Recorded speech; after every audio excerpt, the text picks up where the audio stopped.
Praise the Lord. আজকে আমরা একটা গুরুত্বপূর্ণ বিষয় নিয়ে আলোচনা করব।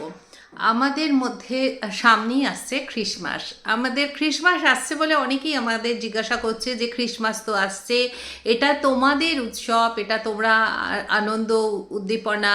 ক্রিসমাস মানে স্যান্টা ক্লজ, ক্রিসমাস মানে লর্ডস অফ গ্রিট মানে আমরা গ্রিটিং, একে অন্যকে গ্রিট করি, আমরা উপহার দিই। ক্রিসমাস মানে খুব ভালো ভালো খাবার, এই বলে সবাই অনেকে আমাকে প্রশ্ন করছে যে তোমাদের ক্রিসমাস না জানি কত কিছু উৎসব অনুষ্ঠান।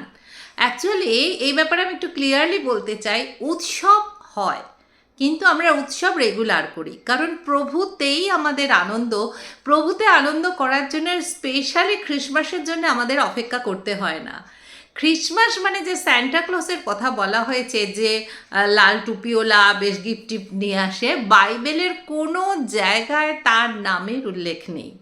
ক্রিসমাস মানেই যে সোজা কথায় বলতে করে সকলে ভাবে যে প্রচুর ড্রিঙ্ক করা বা প্রচুর ভালো মন্দ খাওয়া, একটা উচ্ছ্বাস উদ্দীপনা, যেটা আমরা অ্যাকচুয়ালি 25শে ডিসেম্বর পার্ক স্ট্রিটে, কলকাতার পার্ক স্ট্রিটে আমরা দৌড়াতে থাকি, ঘুরতে থাকি, হাঁটতে থাকি এবং চারিদিকে আলো ঝলমল।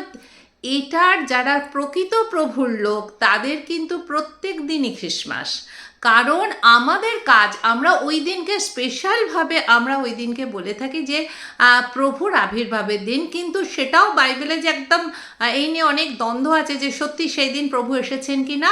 সুতরাং সেই দ্বন্দ্ব বা তর্ক বা বিতর্কতে আমরা যাই না।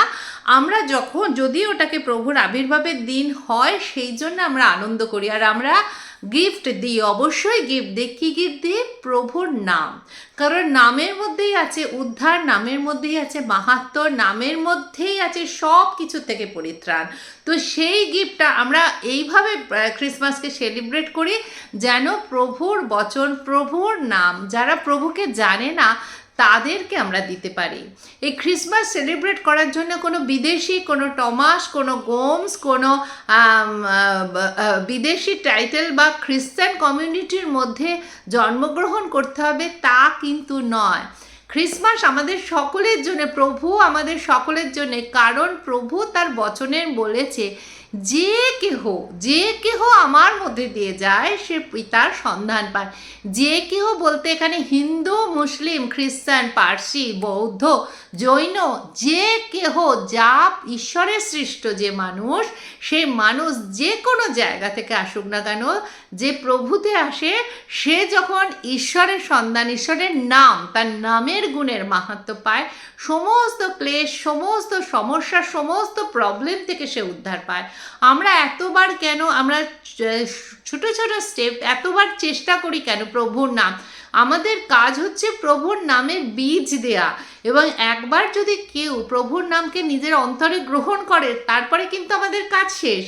তখন প্রভুর সাথে কানেকশনটা ডিরেক্টলি হয়। সেখানে আমাদের সেখানে কোনো যে আমরা যে বিভিন্ন অন্যান্য জায়গায় আমরা যেটা বলে থাকি যে ঈশ্বরকে পেতে গেলে থ্রু এর মধ্যে দিয়ে যেতে হয়, কিন্তু আমাদের প্রভু, আমাদের পিতা এত মহিমান্বিত যে তাকে পেতে গেলে মাঝখানে কাউকে দরকার নেই। তুমি যদি তার নামকে পাও এবং তাকে যদি তুমি মন থেকে তোমার সব কিছু নিয়ে প্রার্থনা করো, সে ডিরেক্টলি তোমার সাথে যোগাযোগ করে। তো স্যান্টা ক্লজ গিফট বা স্লেজ গাড়ি যেটা আসছে, Santa Claus is coming down, এই যে আমরা গান এই যেগুলো করি, এগুলো কিন্তু বাইবেল বা খ্রিস্টের সাথে, আমাদের যিশু খ্রিস্টের সাথে ডিরেক্টলি কোনো কানেকশান নেই। প্রত্যেকটা জায়গায়, প্রত্যেকটা ধর্মের দেখে সকলে একটু আনন্দ, উচ্ছ্বাস, উদ্দীপনার একটা সংযোগ সূত্র খোঁজে, যেটা এক একটা কমিউনিটির এক এক রকম আছে। এটা একটা তাদেরই সেই অনুষ্ঠান। এর জন্যে কিন্তু প্রভুর অপেক্ষা করে 25শে ডিসেম্বর অবধি বসে থাকতে হয় না। প্রকৃত ঈশ্বরকে যে অনুসরণ করে, তার জানুয়ারির 1 তারিখ থেকে 31 ডিসেম্বর অবধি তাদের জীবনে রোজই ক্রিসমাস। ঈশ্বরকে যেদিন আমরা গ্রহণ করি, আমরা তো পরজাতি থেকে এসেছি, বাই বার্থ আমরা ঈশ্বরকে কখনো জানিনি। যেদিন আমরা ঈশ্বরকে গ্রহণ করি, যেদিন ঈশ্বরের নাম আমাদের কাছে আসে, সেদিনই আমাদের নতুন জন্ম হয়, সেদিনই আমাদের ক্রিসমাস। সেই নামটা যে আমরা পেলাম সেটাই আমাদের গিফট। তার জন্য দামি দামি মূল্যবান গিফট আমাদের কখনো পেতে হয় না। চলুন একটা ছোট প্রার্থনা করি। হে পবিত্র পিতা, তোমার কাছে আসছি প্রভু, একদম তোমার নিকটে আসছি, তোমার চরণের সামনে আসছি প্রভু। আমি জানি না এই বাক্য আমি কাদের জন্য বলছি। কিছু মানুষ আছে যাদের তোমার নামের দরকার আছে প্রভু, তাদেরকে তোমার চরণে রাখছি, তোমার স্পর্শে রাখছি প্রভু। একবার তারা যদি নিজেরা মুখ খুলে তোমার কাছে তার প্রবলেমগুলো বলতে পারে। কোনো মানুষ কারোর প্রবলেম সলভ করতে পারে না প্রভু। সমস্যার সমাধান একমাত্র তুমি করতে পারো।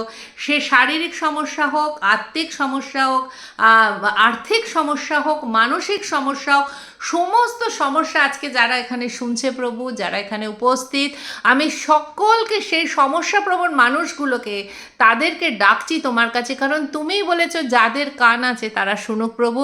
সমস্যা জর্জরিত জীবন নিয়ে তারা একবার পিতা বলে তোমার কাছে এসে ডাকুক এবং একবার আস্বাদন করে দেখুক প্রভু, সদাপ্রভু মঙ্গলময় তোমার আস্বাদন কি, তোমার টেস্ট কি। তারা একবার ডাকুক প্রভু, একবার তোমার সামনে আসুক প্রভু। এখানে যারা উপস্থিত আমি সকলকে তোমার চরণের সামনে রাখছি প্রভু। তাদেরকে তুমি পবিত্র লৌহ দিয়ে কভার করো, তুমি ব্লেস করো, তোমার পক্ষ ছায়ার তলায় রাখো প্রভু। কারণ তুমি আমাদের বলেছো যে কোনো উৎপাত আমাদের তাম্বুর নিকটে আসবে না। যারা তোমার পথে চলে তুমি তাদেরকে কমিটমেন্ট করেছো, কোনো উৎপাত আমাদের তাম্বুর নিকটে আসবে না।